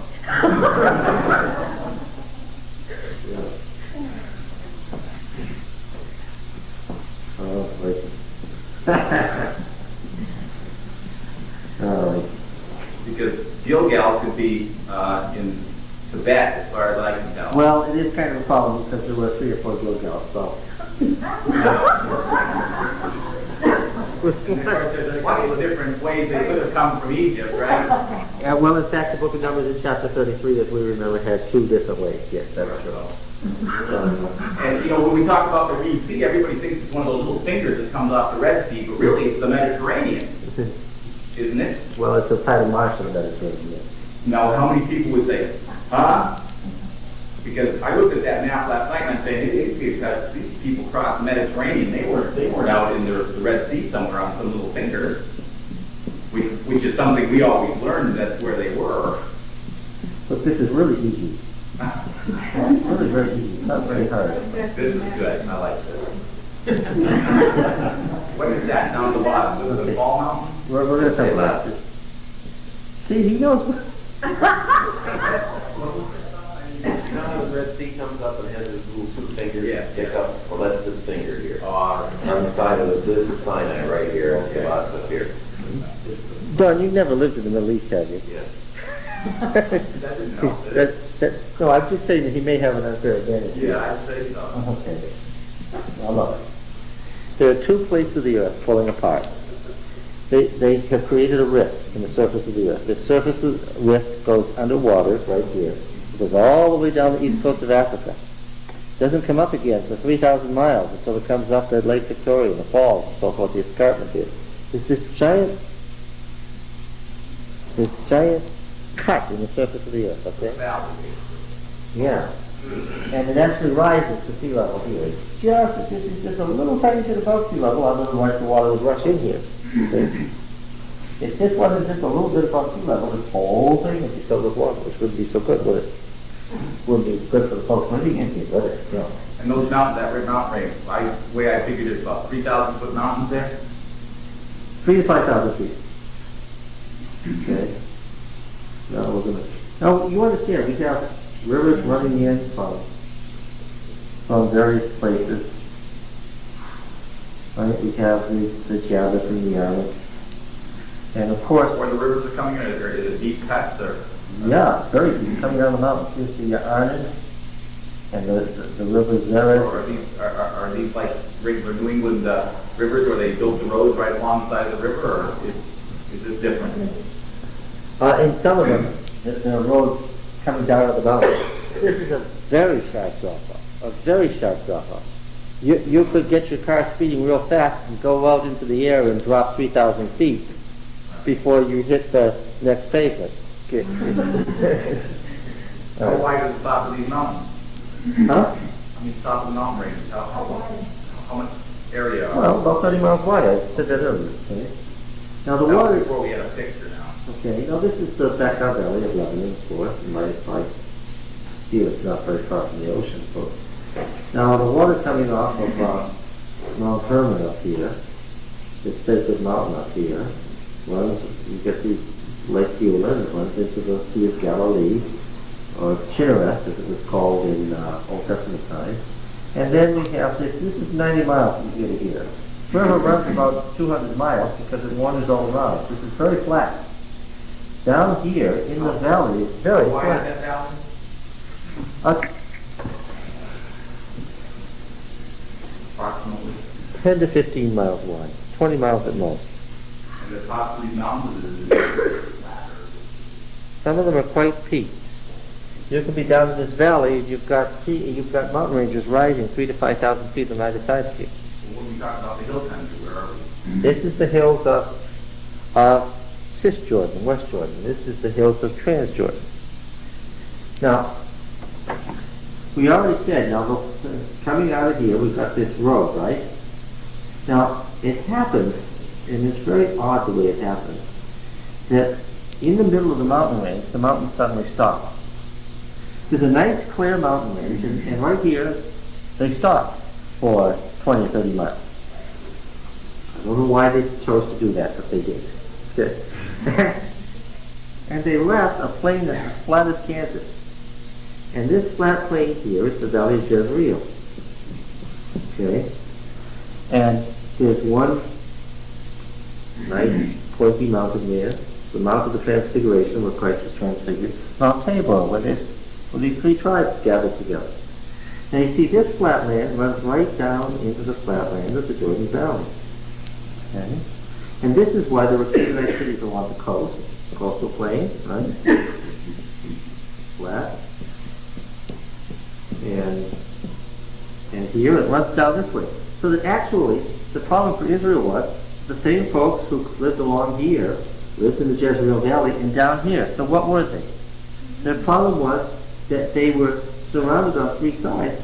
And this up here is Zebulun and Naphtali, right? And Asher and Issachar is living in this flat area. They couldn't overcome them, right? So the territory of Israel, the northern lake, was split up by this. And now there was a ridge that ran off of the central mountain ridge and jutted out into the sea. And they had vineyards and orchards on it. And so they called it vineyards and orchards, Mount the Carmel Ridge. Okay? That's not tough, is it? What was the path that went over that mountain range? Well, I thought you never asked. It's right here. And there's a city at this end that looks out over the Jezreel Valley. And that's a really Where's important... the imaginary line between Israel and Judah? Well, I haven't gotten to that yet. Let's say the name of this city before we get too excited. What city is this that guides the path over to the coastal range? Just one little spot. You have to get through these thin mountains in the Aruna Pass. What's this city here? Megiddo, of course. That's why it was so important. Okay. And so we have coming down the Bekaa Valley between the Lebanon and Anti-Lebanon Mountains, we have the road, right? And of course, as soon as the road gets here, it's going to cross the flatlands, isn't it? Right? And it's going to go over to Megiddo, and then they're going to go through the pass. So the pass is important. That's why Megiddo, whoever held Megiddo, okay? And then the road, being the Via Maris, road of the sea, is going to do what? It's going to follow along the coast to Egypt, right? And so you'll see that this road runs right through Israel. Travelers following the main drag never went where? Who never got visited? The folks down here in this dry country down here, they weren't on the main drag. What do we call this area down here? Judah. Here. Okay. Now, Israel crossed right just 12 miles north end of the Dead Sea. There's Jericho. Now we've got to put it next to Jericho. Why? Gone. 3 miles away is Gilgal. Now that was their home camp, right? And then they followed the path that went right up into the mountains. Okay? Turn north along the mountain range, we'll come to all sorts of places. We'll come to Shechem, Shiloh, okay? If we see, there isn't much here, of course. Where are all the cities? The cities are, right? You know, there's Sukkot. Okay. Now, go south, go into the dry country, you'll come to places like Jerusalem, Bethlehem, Hebron, Beersheba. What do you notice? What do you notice? Where are they? Yeah. Where was Israel? Okay. Now, in simple terms, just to make it simple, we'll put Benjamin here. We know that Benjamin is what? The southernmost of the northern leaves, right? Then the richest part of the mountain range, and this is the tribe that became the most important, of course, Ephraim, his brother, Manasseh, his possessor, fruitful region, southern cousin. That's what these names mean, right? Who's the poor guy who ended up with the territory where all the Canaanite cities were? Issachar, hireling, forced laborer, right? Issachar. Who went over to the ocean to these cities along the northern coast? Zebulun, right?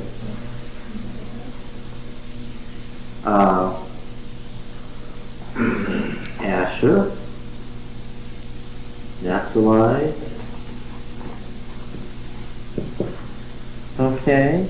Now, when we think of this down here, we think of Judah. Of course, when we get here, we're going to think of Caleb, Kenaz. Who's at the bottom? Kenite? Simeon was along the valley that runs across here. Alright. And what essentially is it that's making the difference? Yes. Now, this area here that we call the Gaza Strip, the coastal plain, what cities were along here? No, this is the southern coastal plain. Tyre and Sidon are up here. This is Phoenicia up here. Yeah. What is it down here? The Philistine. Now, of course, the rivers were running out of here, and along these rivers there were there were valleys that you could walk up. That was the way of coming down and also the way of going up. Therefore, the Judeans were in constant contact with what? The Philistines. Who lived over here? Well, we know. The Edomites lived down here. And then the Moabites lived as far up as the Arnon. And then the Ammonites lived north all the way to the city Rabbah Ammon, capital of Ammon. And then, who took the area up here? Yes. Well, this is Gilead and Bashan. Okay. And there's a balm in Gilead, right? It's made from the wood products of that area there. Okay. And who lived over here? The Reubenites, we find, settled among the cities of the Ammonites. And what happened to them very quickly? They disappeared. And who was it? Reuben, Gad, which is just another name for Gilead, and half the tribe of Manasseh, which was interspersed. When we look at the actual cities, Manasseh cities were interspersed all along here, so that they didn't have a separate territory either. Now that was interesting. Why didn't Judah have tribes only help Israel conquer, so they didn't have to help Judah? Very, very good. Because all the way along here, down here is salt pit. The river gets very deep. It's almost impassable except at a couple of places. And by the time you get down here, you're already facing Ammonites. Most of the Israelite territory was up here, opposite what? Opposite Israel. And also up here, the valley is much flatter. So what does that make possible? Crossing back and forth.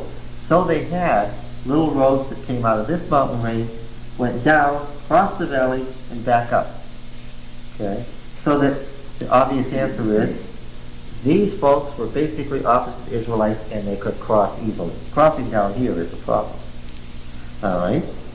Now, that's why the Kenites, the Kenizzites, and the Calebites, the names are also said in Joshua, Genesis, Chronicles. A lot of the same tribes that are listed as Kenite tribes, Kenizzite tribes, Calebite tribes, Simeonite tribes are said to be tribes of Edom and Moab. Because, you see, there was a road that went across the bottom end of the Dead Sea.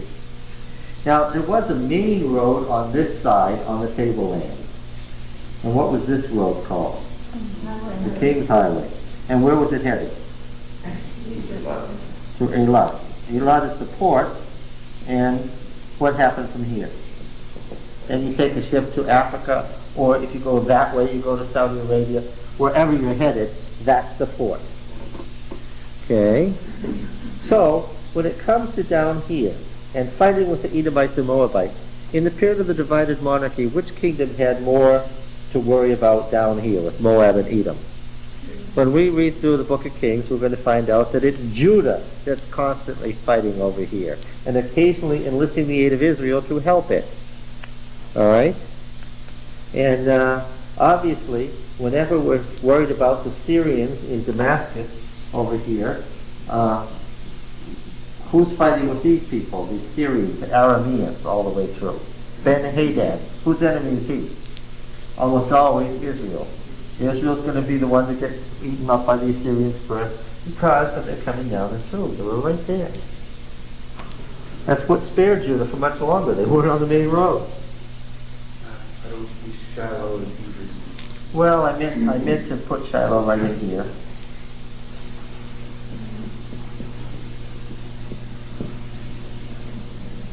And it's just off the main road here. And that's Shechem. And let's see, right here where Caleb is where we should put Hebron. Okay? Now, where were the 2.5 tribes building now? Ah, yes. On the side that belonged to Israel. Right there. And Jabesh, of course, is Gilead. It's right over here. Jabesh, Gilead, meaning Jabesh, the city, Jabesh and Gilead. What? No, alright. Yeah? Now, when you say that Joshua called these people to Shiloh, from this tribe, that tribe, the other tribe, all of them come, or did we just talking heads? Who was Joshua now? Let me think again. Who was Joshua? Leader Of the whole coalition, yes. And tell me something about him. Son of Nun. That moves us forward a little bit. Not a whole lot.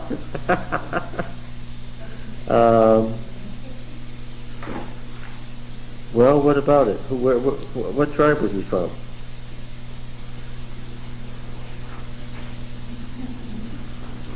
Well, take a guess. Now, I erased the northern six, but which was the most important tribe in the northern six? Ephraim. Which is the most important tribe in the southern? Judah. Which was the most important tribe in Transjordan? Gilead. Reuben disappeared and half tribe of Manasseh got absorbed. Okay? See, it's easy. Now, What are we talking about? You're telling me about all these tribes, and I keep thinking about all these 12,000 people that came out of Egypt. we're still answering your question. We're making rapid progress toward it. You may not notice the answer till we get to the end, and then it'll all fall in place, and when the light bulb goes on, I'll know it. Okay.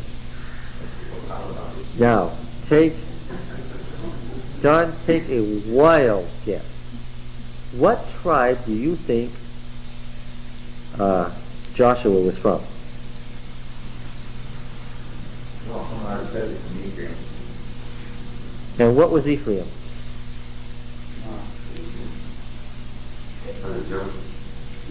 Yeah, but that's not the point. It's the most important tribe of Israel. The leading tribe of Israel. Yeah, but we're talking two Israels here now. No, we're not. No. We're talking Israel on the coast and something else called Israel. No. We're not talking to Israel. What are we talking? We're talking Israel and Judah. And, well, they never heard well, yes, they did call it beyond the Jordan. That's true. But we don't want to, no, they wouldn't even have said that. They would have said Gilead. When you ask, where's Mahanaim? Where's Jabesh? The answer would have been, it's in the land of Gilead.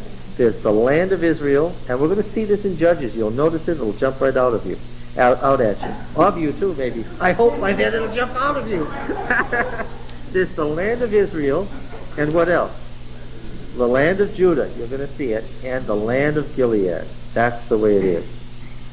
This happened in Joshua's lifetime. So when Joshua called the Israelites together, it was simply the Israelites. Judah didn't come to Shiloh. And we're going to find something very interesting. That's part of the reason why Caleb is saying, I want some territory down there that I walked on. Well, that's in part of the land that yet remained. If you want it, what? You have to go get it. I thought Joshua was taking all Israel to conquer everything. His advice to Caleb was, the Lord has blessed you. The Lord will give it into your hand.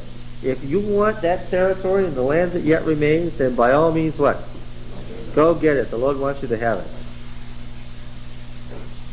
And that's exactly what he said to him. And so who went and conquered it? Joshua and all Israel? No. Caleb went. Says so. So does that mean that Judah conquered what belonged to Judah by themselves? It does indeed. And where did they have to start out conquering? They didn't have a place yet. Let's read in Judges. Can we find that in Judges? I'm not sure we can, but I think that with a little investigation we can find Judah.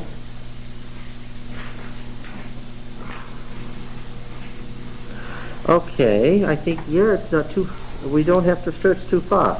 Judges 1, verse 1. Yeah. Wasn't too hard for me to find. After the death of Joshua, the people of Israel inquired of Yahweh, who shall go up first for us against the Canaanites to fight against them? Yahweh said, Judah shall go up. Behold, I have given the land into his hand. And Judah said to Simeon, his brother, we've already found out that how much territory is going to be allotted to Simeon? 0. Judah said to Simeon, his brother, come up with me into the territory allotted to me, that we may fight against the Canaanites. And I likewise will go with you into the territory allotted to you. An amazingly interesting statement, since there is no territory allotted to Simeon in Joshua. So Simeon went with him. Then Judah went up, and the Lord gave the Canaanites and the Perizzites into their hand, and they defeated them, the 10,000 of them at Bezek. Bezek is in Ephraim. So where's Judah still living? In the south? Yeah.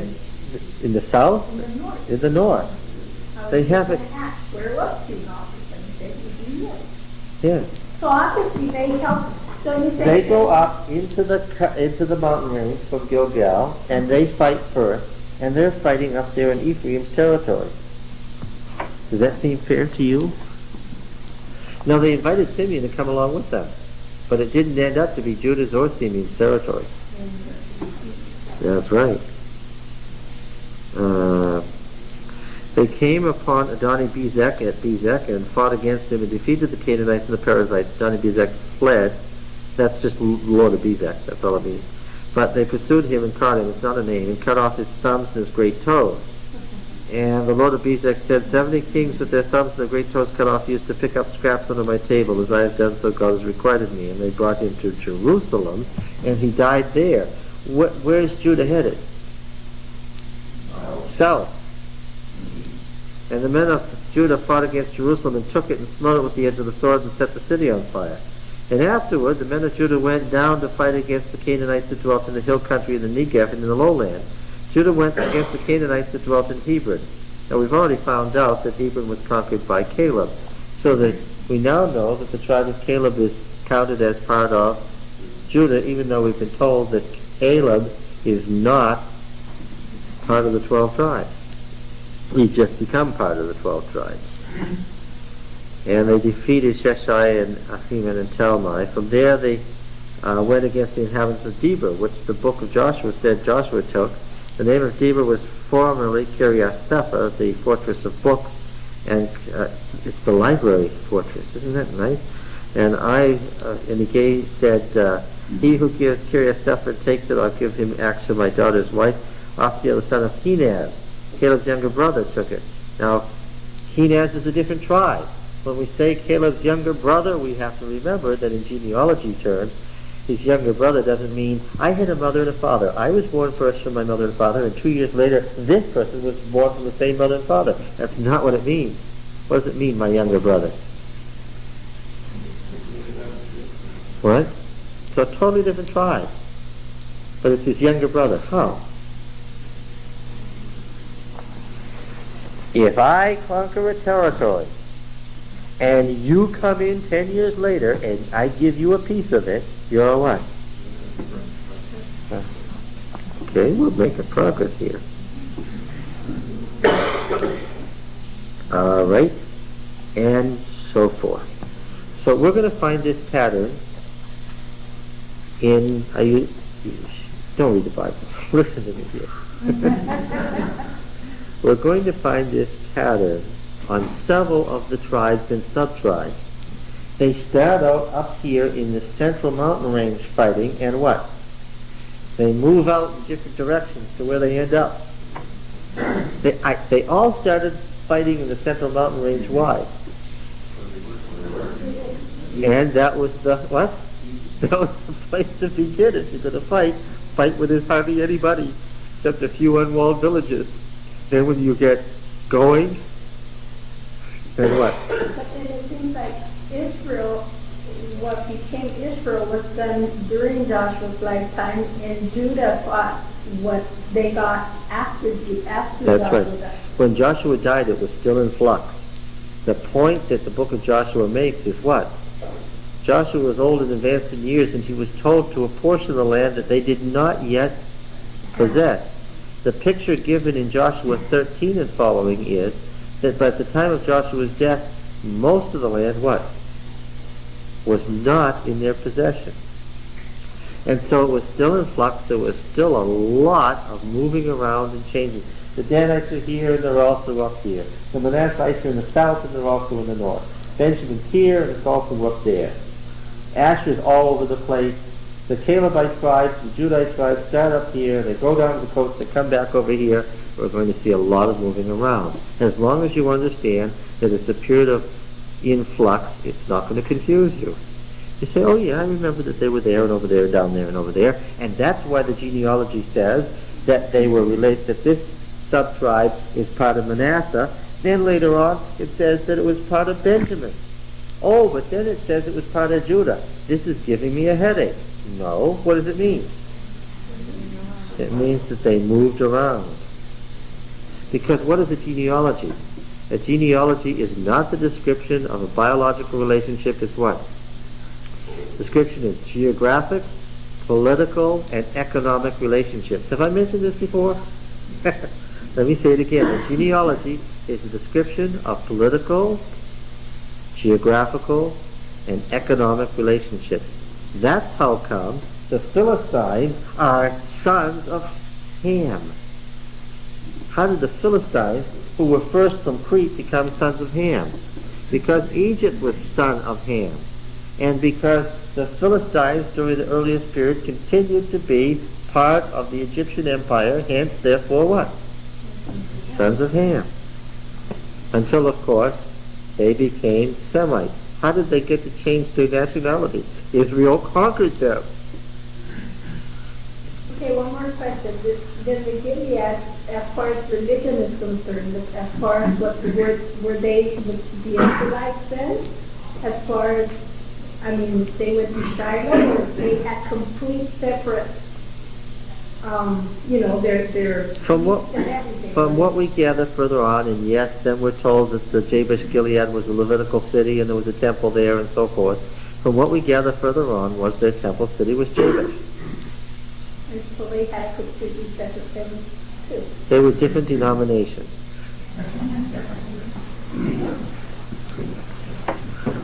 All right? The religion of Yahweh was getting bigger than ancient religions got. Why? Because ancient religions were related to what?